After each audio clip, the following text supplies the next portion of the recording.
Abraham, I feel like I have such a special place here. You're not getting any disagreement at all from us, but apparently there's quite a lot of disagreement within you. Before you go further, we want to bring you back to the story that we told you that you didn't really get because you had to be there. Okay. Of Esther and her friend in the restaurant, focused on something that they were asking for in an attitude of knowing they could have it. And the shower of well-being was indescribable.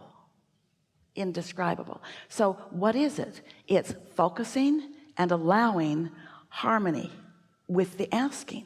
Most people, that's a rare thing that they do. They ask but they don't believe. They ask but they doubt. They ask but they resent not having it already. What you're talking about, that being showered, it's a moment in time where what you are asking for, you're not resisting it, and so you've opened the floodgates and you're letting in, and you are consciously aware of letting in what you're asking for. You know it. Goosebumps come over you. You have that thrilling sensation. It's what the feeling of clarity is.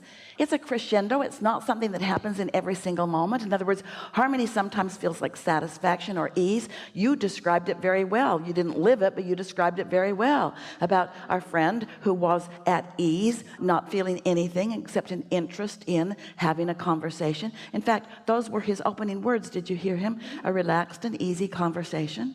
He was segment intending. He was segment intending how he wanted to be as we moved into the next segment of conversations. That was a perfect example of a really good use of segment intending. Comfort and ease, an easy, clarifying conversation. And so it really is a matter of getting there as you're moving into an environment where you believe there is something to receive about it. Yeah? You following this segment intending concept? I've been working on segment intending with my toddler. My toddler is 2 years and 3 months old as of today, and he was the one I've spoken with you about before, his embryo implanted in me while I was in the hot seat with you. And then I was pregnant on the Caribbean cruise with him, and we got in the hot seat again. This child, I know all of the ones, everybody coming in, I know all of us, I know each person here, we're all special. But what this child is bringing is the things that you brought. Shower of love. Well, it's all that you brought when you came that you forgot since you've been here. It's constant refreshment and renewal.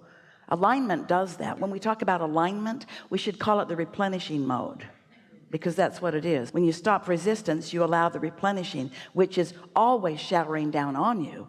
So it's not that the shower just started, it's that I put the umbrella down. Right, right.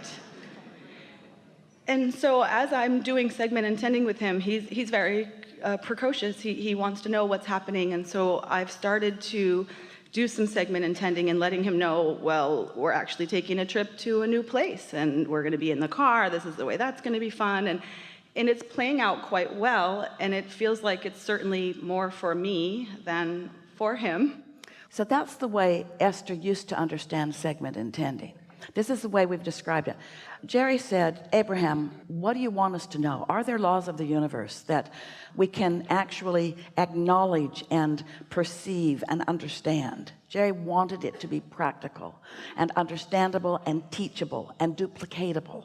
That was the way he thought, and he didn't want it to be something that you could maybe get but that you couldn't explain what you'd got. He wanted it to be explainable. And so we said to him in response to that first question, there is the law of attraction, and it is this, and there is the law of deliberate creation, and this is this, and there's the law of allowing, and this is this. And then we said, and then there is the practical application of segment intending. Those were the first 4 recordings that Jerry summoned through Esther for his desire to uplift the world. So segment intending has been a part of the conversation from the very beginning of us flowing in this way. And the way we described it was, a segment is something where something's going to change. It was a new segment when you sat in the chair. It's a new segment when you walk out the room. It's a new segment when you get in your car, or when the last person joins the table. In other words, you could have 3 or 4 people around a table, and when the one who is always late arrives, the segment changes, because now new energies have come into the mix that has already been established. And so segment intending, recognizing that it is a new segment and identifying what you now want from this segment. It's like saying to the universe, all right, now what I am requesting from this segment is this.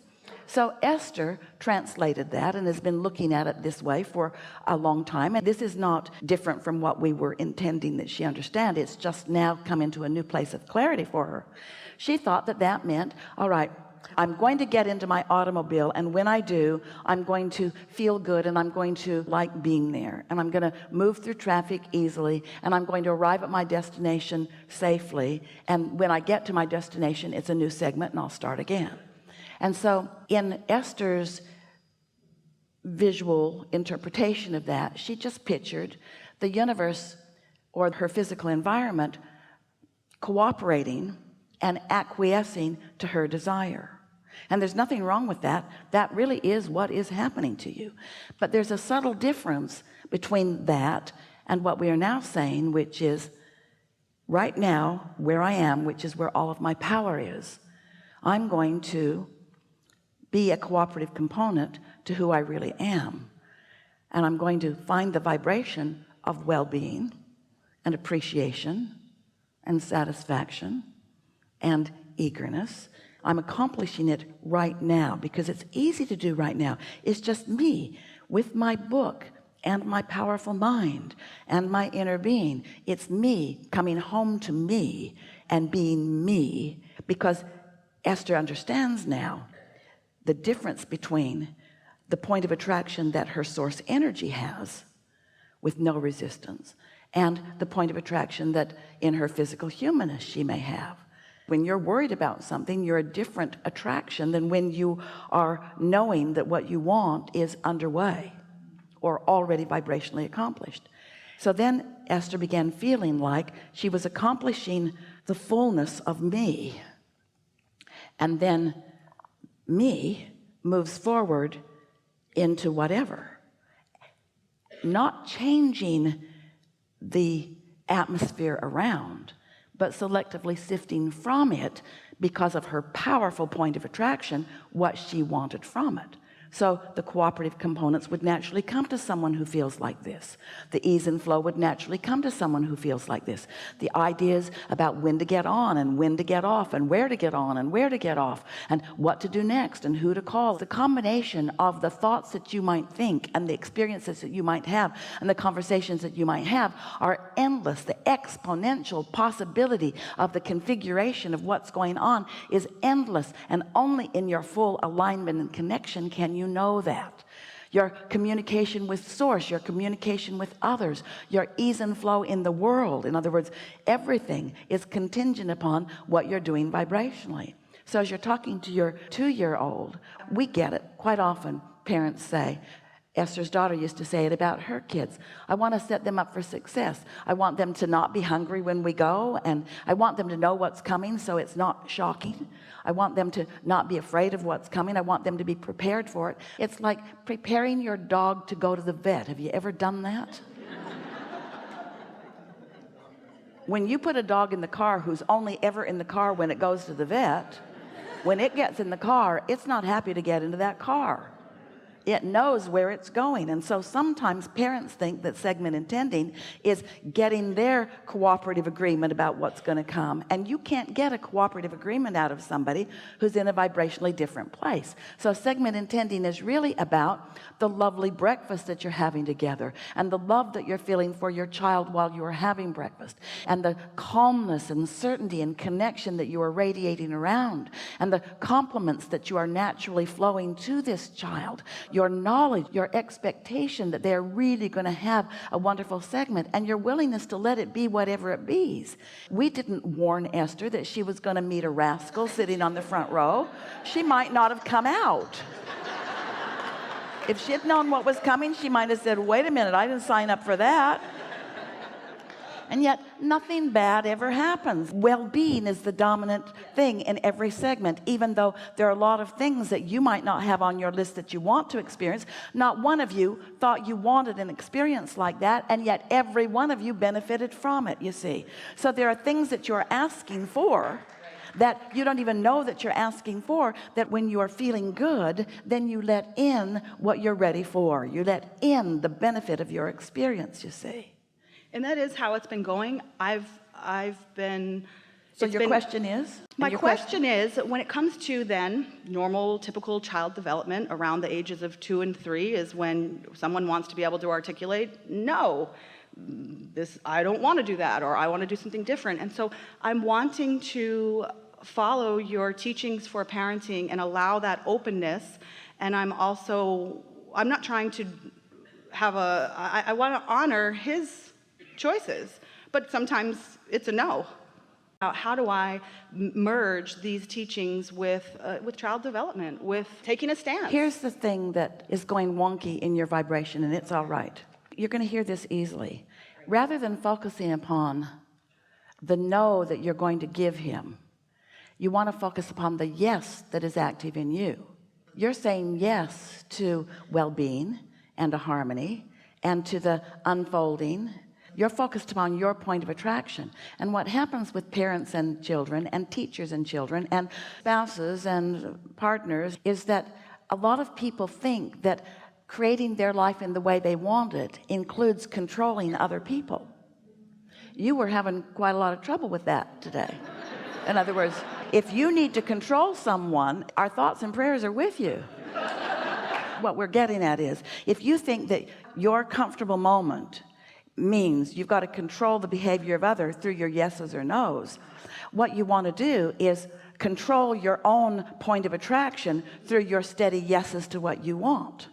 That's a big difference, isn't it? By focusing upon what behavior you do not want from your child and then wanting to control it through whatever means, through rules and such, you never get there. But by just being steady in your knowing of who this child is, because there are a whole lot of things that you want from your child that society doesn't want you to want.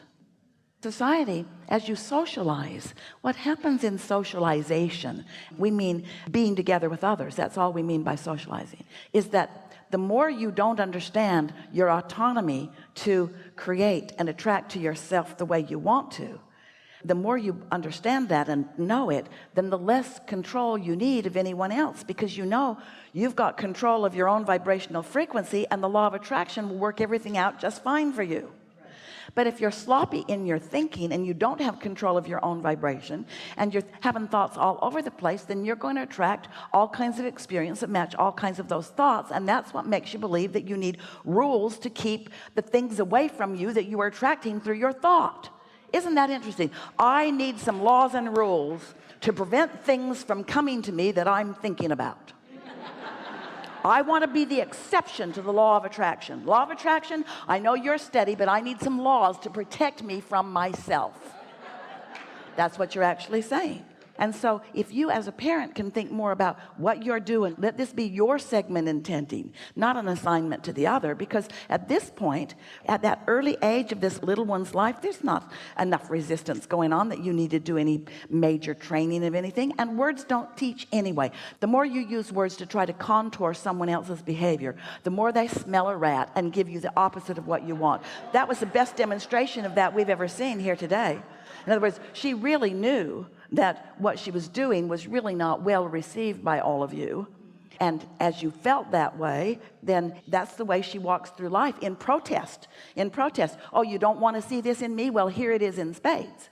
You don't want this for me? Well, try this on for size. You get that way when you're really little from controlling parents that don't understand the law of attraction.